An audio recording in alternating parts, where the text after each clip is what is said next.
Hello, I'm State Representative David Millard from the 109th District in Columbia County. And I'm at the 98th edition of the Pennsylvania Farm Show being held at the Farm Show Complex in Harrisburg.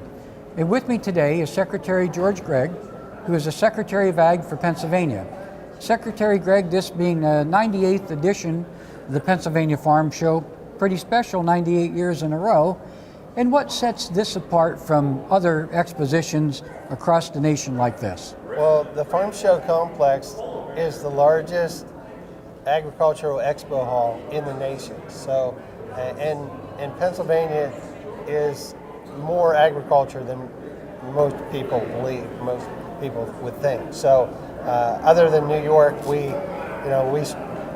shadow all the other states around us with agriculture. And the 98th Pennsylvania Farm Show, last year we exceeded all of the expectations. We had 585,000 visitors last year. So this year, because of the weather, now we've got some true farm show weather, but we're still having a very decent turnout.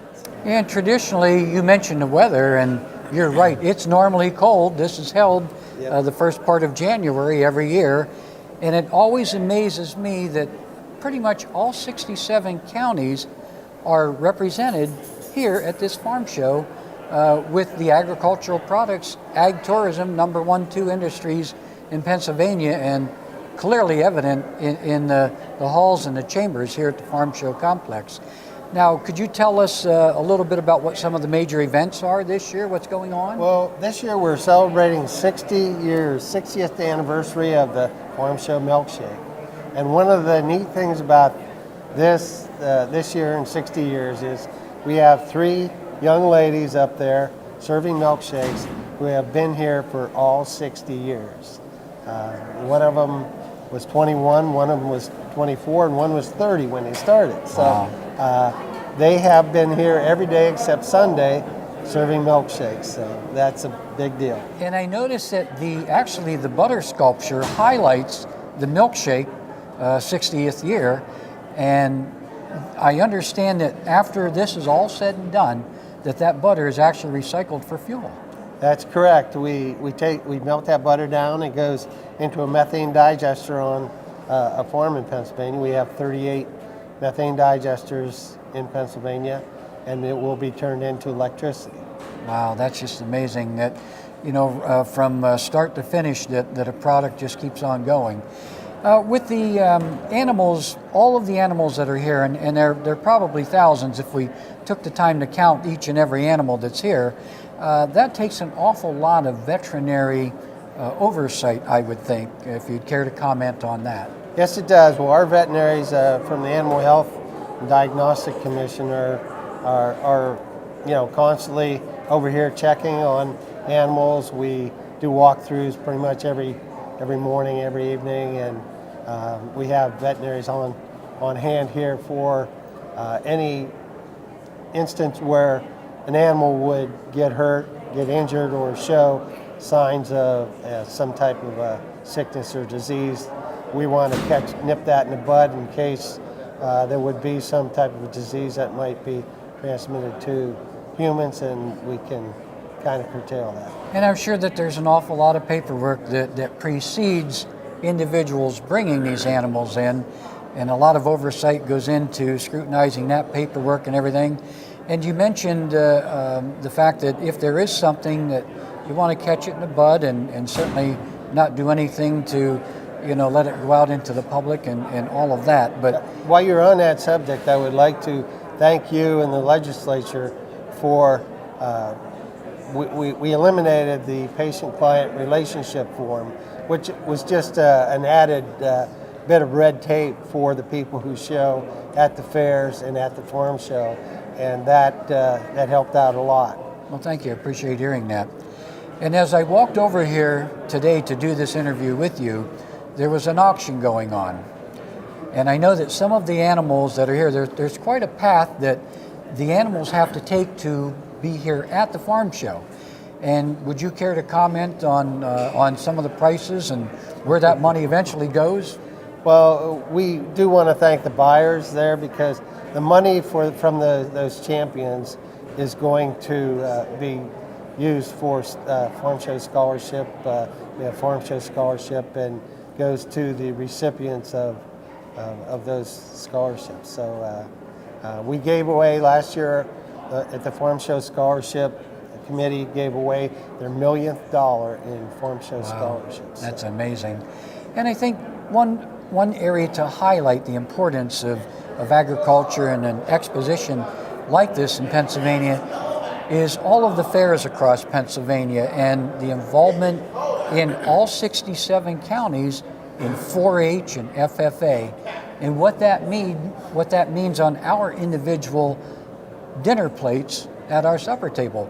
This is a great opportunity for these farmers to network about what some of the best practices are, and if you care to comment on that. That's correct.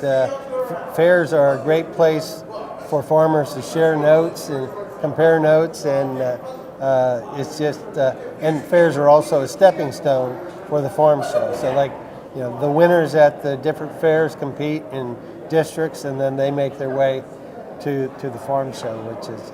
But fairs are a vital part of Pennsylvania history and heritage.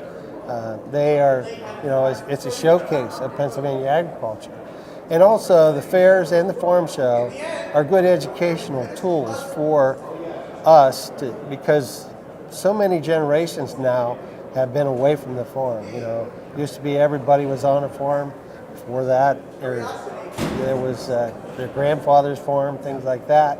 And now that's not the case. So we have an exhibit here. It's called Today's Ag, which we can run all walks of life through that. It's a barn that's built on the other side, inside of the building. And we can teach people of how we raise our animals, how they're treated, and they get a better understanding of where their food comes from. And I think it's important to note that 100 years ago, if you go back 100 years, compare it to today, less farms, less acreage, but more yield per acre. So this type of networking helps. Yes, it does. This is all education back and forth. And, you know, without the benefit of doing this, who knows where we would be today. And our tie-in between the 4-H and Penn State University and, you know, the FFA groups, it all is great for agriculture. And we have leadership training for our youth in agriculture, and it's helped us to maintain our ability to feed ourselves. We have 62,000 farm families in Pennsylvania that feed 12 million people. Wow, it's incredible.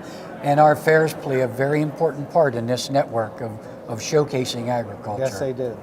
And I want to mention that thanks to your efforts in increasing the budget for county fairs, that we have been able to this year. We've gone back to full funding of fairs, and we have some funding for capital improvements on the fairs. Past eight or 9 years, the fairs have not been able to get grants to improve their buildings, and so we have approved some projects to improve the fairgrounds. Well, that will certainly be good news to them, and we certainly thank you for your efforts and your support. I want to thank you for being so very supportive of not only the fairs and agriculture in Pennsylvania, but for all of the economics that it means in this Commonwealth. And it does bring dollars in, which is very vital to local communities. And, you know, everything works hand in hand, everything works in concert, and we work together, and that's the important cap on this whole program. Yes, it takes a team effort, and we appreciate all that you do on your side of the... Well, thank you, and you have a great staff as well. Well, I certainly want to thank you for being a part of this program today and taking the time out of your busy schedule and highlighting some of the things that Pennsylvania can be so very proud of. My pleasure, and I hope that you get a chance to enjoy yourself some here at the 98th Pennsylvania Farm Show. Indeed, I will. Thank you, Mr. Secretary. Appreciate it.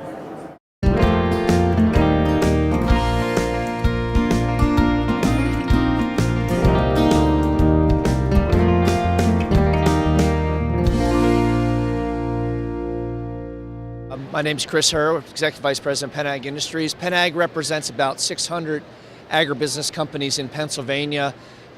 We cover all facets from poultry to hogs to the feed and grain, horse, agronomic products, and various councils like that. But again, those agribusiness trucks you see up and down the road, many of those are members of Penag. And here at the farm show, you have a big presence in the food court. Can you talk about the things that are sold here and how it helps your group? Sure. One of the more popular stops at the farm show is the food court, and we have a fairly large presence here. We serve pork, we serve fish, we serve chicken, we have baked goods, a wide array of products that have become sort of iconic around the farm show, and the people who come out here really enjoy visiting our booth. And some of these booths might be found at some of the fairs that go on throughout the summer and the fall throughout Pennsylvania. Can you talk about the importance of our county fairs, our local fairs, and how they are important economic drivers for Pennsylvania? Well, our fairs have a tremendous history here in Pennsylvania, well over 100 of them throughout the Commonwealth. They're really the fabric of Americana here in Pennsylvania. They're critical fundraisers for many local organizations. They offer a forum to teach people about agriculture and rural life, and just a critical part of Pennsylvania. And really pleased that Representative Millard has been, he's become the champion for all fairs in Pennsylvania, especially those up in his district around Bloomsburg. And thank you so much for spending time with us today. Any closing remarks about the importance of agriculture to our Commonwealth? Hey, it is our #1 industry. Really encourage folks to get out and learn more about agriculture, and a great way to do that is through their local and county fairs. So pleased to be with you. I'm the president of the Pennsylvania Vegetable Growers Association. We represent approximately 1,000 vegetable growers across Pennsylvania, and the food booth we operate is a large part of our income that we help support research at the university level. And what kind of vegetables are being grown up your way in Columbia County? Sure. In addition to the Vegetable Growers Association, I'm also a 2,000-acre farmer. I personally raise sweet corn, broccoli, pumpkins on a large scale. But we have a wide array of vegetables in our county, reaching from snap beans, pumpkins, across the board, tomatoes, and so on. There seems to be recently a big kick to eat healthier and to eat more fruits and vegetables. Are you seeing a difference in your sales as a result of kind of that larger push? Sure, there's no question actually across the country. I'm actually a big marketer with Walmart. So there's no question there's a larger portion of vegetables being eaten at the family table at night. And then also with us is Brenda Michael. And Brenda, you're in charge of the concession company that's working here. Can you tell us that company and a little bit about what goes on here at the farm show and how it all comes together? I sure can. We come and we bring fryers and help these guys produce fried vegetables and blooming onions, lots of them. We're also from Luzerne, Columbia County, Dave's home. And do you have any facts and figures about maybe how many get sold? So far we've gone through 120 bags of onions with 30 in each. Vegetables I'm not sure of, but we go through tons of them for the week. And is there one thing that seems to be a favorite with folks here? I'd have to tell you the bloomin' onion.